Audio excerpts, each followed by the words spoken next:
Bismillahirrahmanirrahim. Bab 2 tentang melahirkan.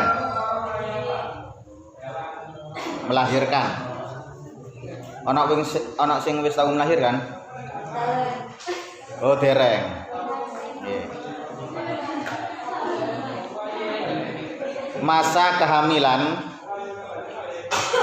minimal masa hamil adalah 6 bulan lebih sedikit. Jadi masa hamil itu 6 bulan lebih sedikit. Perhitungannya itu adalah mulai waktu jima dan melahirkan. Jadi bukan perhitungan dari akad, tapi perhitungan dari jima. Jadi mulai nutul sampai melahirkan itu paling tidak paling sedikitnya adalah 6 bulan lebih sedikit. Jadi kalau misalkan ada seseorang yang nikah kemudian oleh petang bulan, oleh 5 bulan itu kok melahirkan, berarti kalau begitu sadurunge rapi berarti wis ditembak dhisik. Berarti wis kecelakaan. Ngono. Paham ya? Heeh. Wis distempel dhisik. Lah tapi kalau 6 bulan lebih, misalkan 7 bulan gitu, itu masih ada kemungkinan bahwa itu adalah memang cene hasil dengan suami gitu. Masa itu tergantung mulai waktu yang mungkin digunakan suami istri bersetubuh setelah akad nikah. Jadi waktu 6 bulan lebih sedikit itu adalah waktunya sekiranya mungkin digunakan oleh suami istri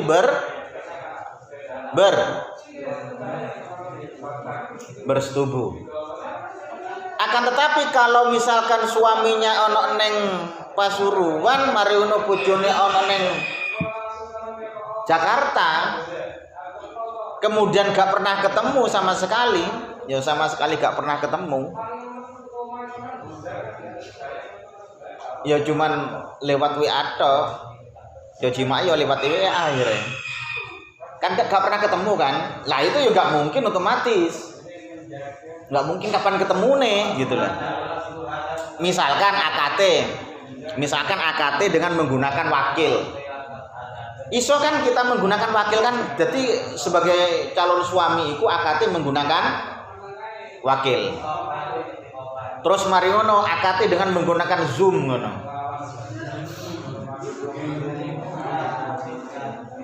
Gitu. Kalau tidak memakai wakil lah ya. Memakai Zoom. Kalau tidak memakai wakil atau memakai wakil. Ya.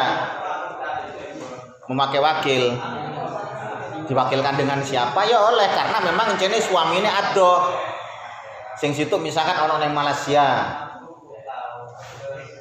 arep mulai sih mikir-mikir misalkan karena jenis si rapid si tes swab si ngene, terus mari kondisi ini misalkan suaminya itu ya kapate sehat, akhirnya dilarang oleh pemerintah sana untuk misalkan begitu. Akhirnya karena ada kendala akhirnya nikahnya itu diwakil. Ya enggak apa-apa, hasilnya enggak masalah. Kan terus gak mungkin kan sing wedok ono kene terus kemudian sing lanang ono Malaysia. Gak mungkin ketemu ya apa ketemu nih. Iya ada sakti koyo malampir no ta. Lah terus akhirnya kok tiba-tiba setelah akad 6 bulan atau 7 bulan hamil. Lah iki iso dicurigai iki. Wah iso-iso main karo tanggane iki. Ya. Wis. Iso-iso main karo tanggane. Lah. Artinya perhitungan 6 bulan lebih sedikit itu adalah waktu yang sekiranya suami dengan istri itu memungkinkan untuk bertemu. Biasanya kan kalau misalkan setelah akad, marion kan wis dikumpulno kan antara suami dan anak loro kan, wis dikumpulno wis ana ning kamar dhewe. Istilahnya wong sing sinoman iku wis ngerti. Oh iya. Sembilan aku bisa mari anyar-anyaran wis ngono iku lah. Dipenakno. Lah itu kan berarti kan mungkin, ya kan? Berarti mungkin. Mungkin untuk ketemu dan mungkin untuk bulan. Sedangkan pada umumnya masa hamil adalah 9 bulan. Masa umumnya hamil itu adalah 9 bulan. Masa hamil itu adalah 9 bulan. Umumnya demikian, 9 bulan. Oh, paling ado-ado kok malah ya 10 bulan. Iku wis duarang wis 10 bulan iki duarang. Ya paling sing wake iku 9 bulan iku masa umum. Ya ada yang 10 ada. Dan paling lamanya itu 4 tahun. 4 tahun. Jadi wong wedok nggawa bal ya bayangno.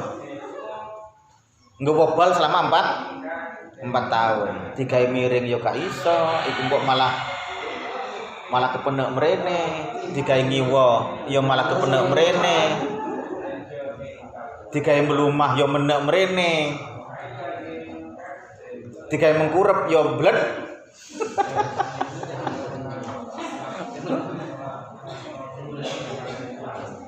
Lah nggawa 9 wulan iki wis kangelan, nggawa 9 wulan iki wis kangelan. Emak-emak sampean niku mbiyen. Engko bakale sampean yo ngono. Nggawa anak 6 wulan apa 9 wulan iku wis kangelan. Apa maneh 4 tahun. Apa maneh 4 tahun. Sampean niku ya bakal yo ngono. Bakal nggawa anak. Tapi mari melahirkan yo kapok bener, tapi oleh sak wulan 2 wulan yo gawe maneh. Berarti kan gak kapok. Sik ingin gawe maneh. Imam Syafi'i iku ibuke iku 4 tahun ibuke iku. Imam Syafi'i iku ibuke 4 tahun hamil. Kemudian lahir Imam Syafi'i. 4 tahun. Wis. Sehingga jika ada bayi yang lahir setelah masa 6 bulan lebih sedikit setelah pernikahan, maka nasabnya ikut suami. Jadi kalau misalkan 7 bulan, wis 6 bulan lebih sedikit lah pokoknya. Atau 6 bulan 15 hari, 6 bulan setengah, itu berarti nasabnya ikut suami. Berarti encene iku anake suami gitu loh. Nasabnya iku adalah encene ikut bapake. Yo asli berarti memang encene gak zina. Ngono. Yes. Demikian pula jika lahir sebelum 4 tahun Demikian pula jika lahirnya sebelum 4 tahun dari masa cerai atau wafat, artinya hal ini terhitung dari masa mungkinnya hamil atau wafat. Artinya kalau misalkan lahirnya tersebut ini adalah sebelum 4 tahun, berarti anaknya siapa? Anaknya siapa berarti? Anaknya suami. Nasabnya orang nang bapak. Genah. Misalkan 3 tahun katakanlah, utawa setahun utawa 2 tahun. 2 tahun hamil itu kan berarti kan sebelum 4 tahun, sebelum 4 tahun. Iku berarti nasabnya tersebut ini adalah kepada suami atau bapak. Paham ya? Paham? Oke. Bes. Kemudian berbeda jika lahir sebelum masa 6 bulan setelah pernikahan atau setelah 4 tahun dari perceraian atau wafat. 5 bulan lahir misalkan, 3 bulan lahir, atau 6 bulan lahir. Berarti nasabnya itu ya gak nang bapak. Berarti waline ya bukan suami, waline ya bukan bapak sing dirabi iku. Paham ya? Atau lahirnya tersebut ini setelah 4 tahun, atau 4 tahun setelah wafatnya suami. Jadi misalkan seseorang rabi terus kemudian ditinggal mati,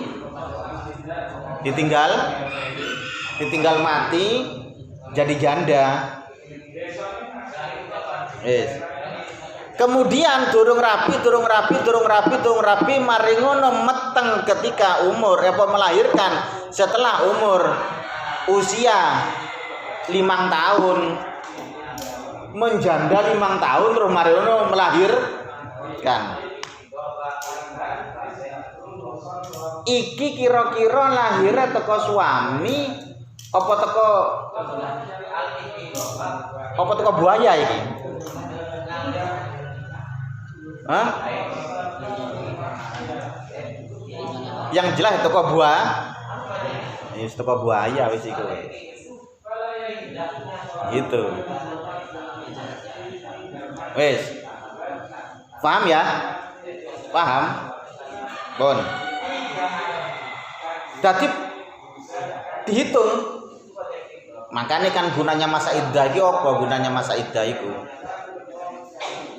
6 bulan 10 hari itu. Masa iddah itu kan masa untuk penantian istri itu supaya ini bener-bener kosong rahimnya, gitu loh. Bener-bener kosong rahimnya. Sampai di situ itu kok ketemu iki wis hamil apa enggak. Kalau misalkan hamil otomatis pertengahan misalkan hamil pada waktu masa iddah, setelah suami itu wafat terus kemudian setelah itu dapat 1 bulan atau 2 bulan dalam proses masa iddah atau 3 bulan ternyata itu hamil misalkan.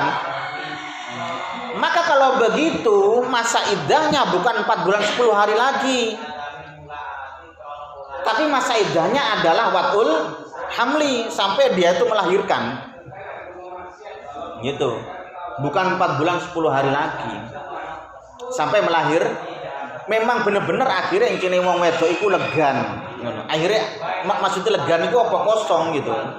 Lah berarti kalau begitu nasabnya anak itu yang tadi itu ketika 2 bulan atau 3 bulan kok wis hamil, berarti nasabnya anak itu nang mayit gitu. Paham ya? Berarti nasabnya nang mayit. Gitu. Walaupun sebenarnya bisa saja kemungkinan yang namanya sesuatu keajaiban itu kan pasti kadang ya ada saja kan. 7 bulan mari ngono hamil. 7 bulan mari ngono hamil. Lah iki intisape nang sapa iki? Intisape nang sapa? Apa nang mayit? Apa nang buaya? Bisa saja itu adalah ya. Tapi kan jarang yang seperti itu, jarang gitu loh. Yang seperti itu jarang. Paling tidak kalau misalkan dia itu sudah membuai setelah meninggalnya suami itu, paling tidak sebentar lagi sudah hamil. Misalkan 1 bulan, 2 bulan, 3 bulan wis ketok. Yes, makanya kan dijatah oleh syariah itu kalau misalkan dia itu cerai, maka masa iddahnya tersebut ini adalah 4 bulan 10 hari. 4 bulan 10 hari mari ngono oleh nikah. Itu ojo moro-moro tur kemudian setelah cerai mari ngono oleh saulan 2 bulan langsung nikah, nggak boleh. Ya, nggak boleh. Wes. Paham ya? Yes. Tadi kalau misalkan pada waktu pas pertengahan iddah itu terus kemudian hamil, berarti masa iddahnya adalah mengikuti waktul hamli setelah melahirkan. Pun bulan yang dibuat ukuran minimal umum dan maksimalnya masa hamil adalah 30 hari, tidak memakai bulan penanggalan. Jadi bulan yang dibuat itu adalah tetap kalendernya 30 hari. Tapi perhitungan hamil tersebut ini tetap adalah 30 hari. Karena usia anak itu tidak melihat penanggalan, embo itu hijriah atau komariah, tidak. Tapi perhitungan hari. Jadi 40 hari anak iku encene 40 hari anak iku sik berupa sperma. 40 hari sik berupa 40 hari mana berupa getih. Kemarin 40 hari berupa ya tadi seperti itu.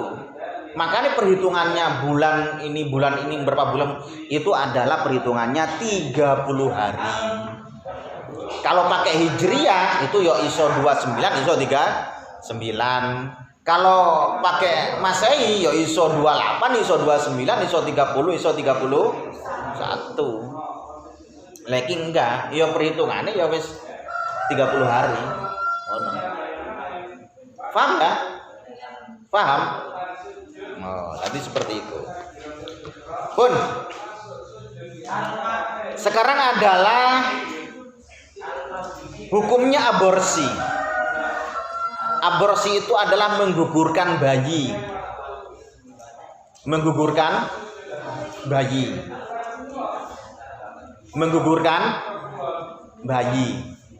Jadi bayi itu umur berapa? Mau 1 bulan, 2 bulan, terus kemudian digugurkan. Iku hukumnya aborsi iku ya apa? Menggugurkan itu.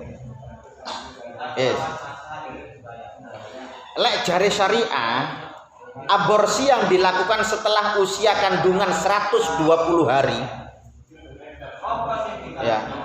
Yang mana 120 hari itu adalah usia yang sudah ditiupnya ruh. Maka hukumnya haram mutlak. Jadi kalau 120 hari itu berarti berapa bulan? Hah?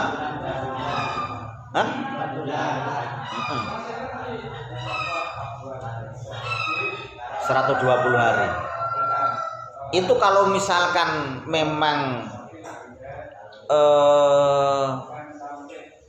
digugurkan umur sakmono, setelah umur sakmono, iku sepakat ulama bahwa itu adalah hukumnya haram.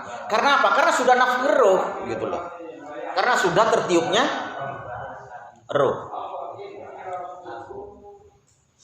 Makanya kemudian yang jari Jawa itu kan ono sing jenenge neloni.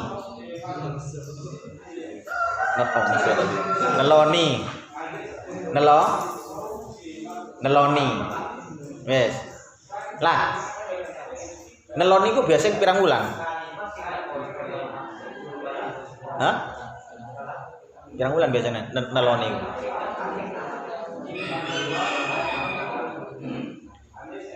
Lah, pada waktu itu pada waktu neloni kan umur 3 bulanan ya. Nggih.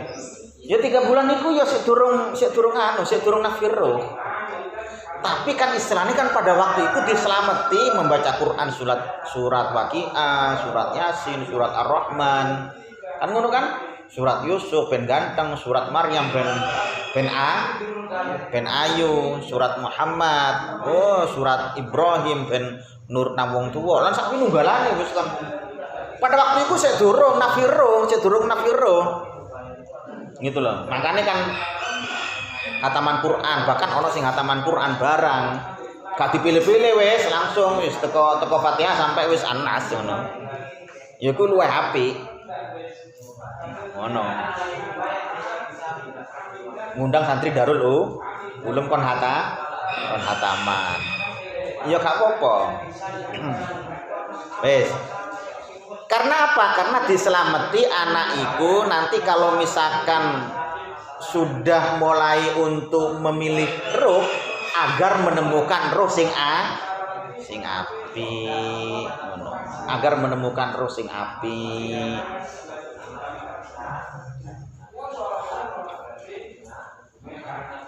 Takokne nang mak, aku mbiyen diselamati diteloni kok gak?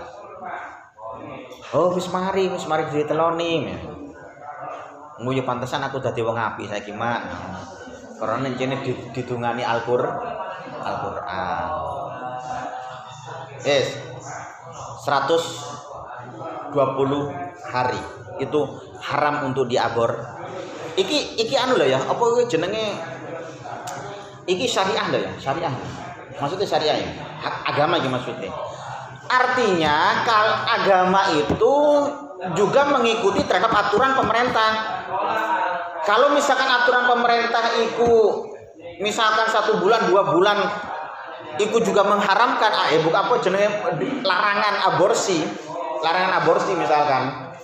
Larangan aborsi, ya pokok larangan aborsi misalkan umur 1 bulan 2 bulan misalkan ada kriteria demikian, ya tetap haram menurut syariah walaupun nggak sampai 120 hari.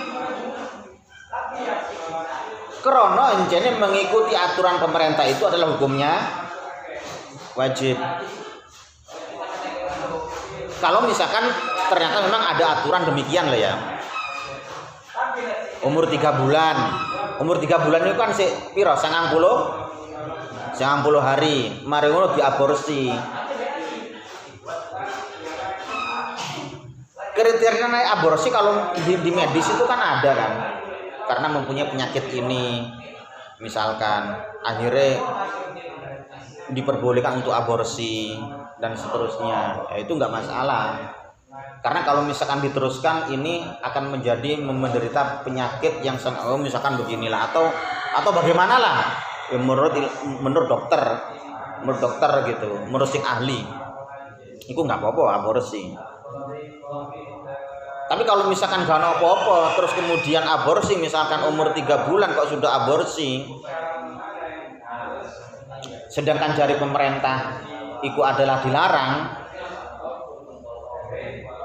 misalkan dari pemerintah dilarang, ya tetap walaupun menurut syariah hukum asalnya itu adalah 120 hari, tapi kalau pemerintah itu juga menghukumi itu haram walaupun 3 bulan, ya tetap hukumnya mudeng ya, paham? Oke, ngono. Pun, sedangkan aborsi sebelum kandungan berusia 120 hari terjadi perbedaan pendapat di antara ulama. Jadi kalau misalkan aborsinya itu sebelum 120 hari, maka terjadi perbedaan di antara ulama. Menurut Ibnu Hajar, pendapat yang kuat hukumnya haram. Tadi kalau Ibnu Hajar itu masih yopo-yopo 120 hari atau enggak, hukumnya ya tetap haram. Gitu. Tetap haram sudah. Tetap haram. Itu Ibnu Hajar. Sedangkan menurut Imam Romli itu tidak haram. Tidak haram menurut Imam Romli. Tapi kalau misalkan kedua-duanya tersebut ini berselisih antara Ibnu Hajar dan Imam Romli dalam masalah fikih berselisih, maka yang didahulukan adalah Ibnu hajat. Gitu, paham ya? Walaupun sebenarnya enggak masalah mengikuti Imam Romli, enggak masalah, tapi cuman yang lebih kuat, yang dikuatkan itu adalah pendapatnya Ibnu Hajar. Pun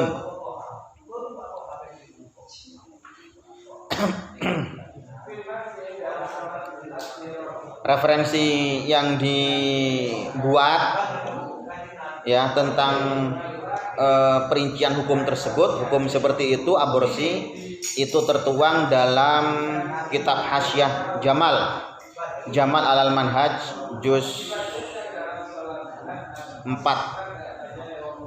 Soifa 146 sampai 147. Nah, iku sampean delon dhewe wis ning kono.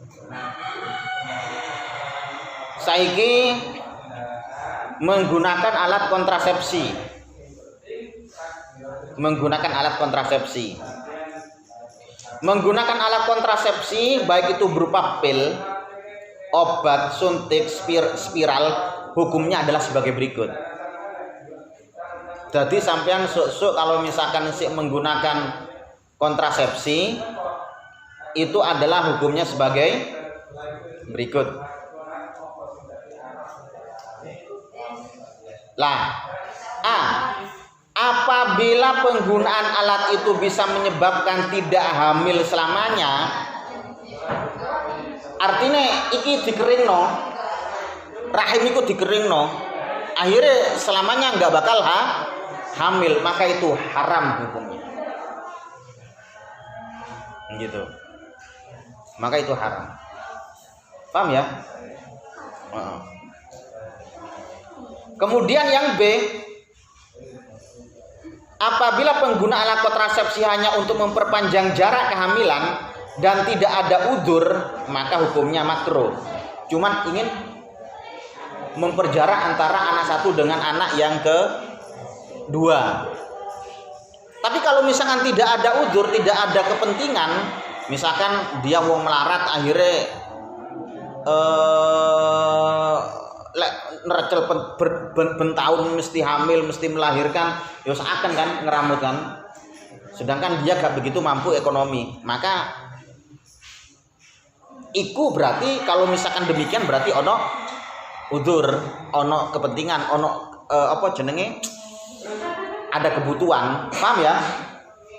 Itu gak apa-apa. Tapi kalau misalkan tidak ada, maka itu hukumnya makruh.